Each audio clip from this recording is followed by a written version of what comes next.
உலகத்திலே இருக்கக்கூடிய மொழியியல் வல்லுநர்கள், மொழியியலை ஆய்வு செய்து ஆராய்ச்சி செய்து உண்மைகளை கண்டுபிடித்த பன்னாட்டு அறிஞர்கள் அழுத்தம் திருத்தமாக ஆணித்தரமாக எடுத்து வைத்த கருத்து, உலகின் மூத்த மொழி தமிழ் மொழி. அதுதான் அனைத்து மொழிகளுக்கும் முன்னாளானது.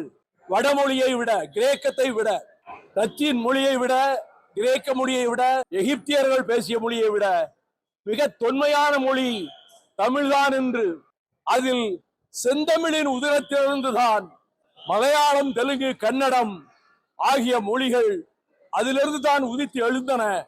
தமிழிலிருந்து பிறந்த மொழிகள் போது வடமொழியை விட மூத்தது, இளமையானது. ஆனால் வடமொழி ஏறத்தாழ மறைந்து மடிந்து போய்விட்டது.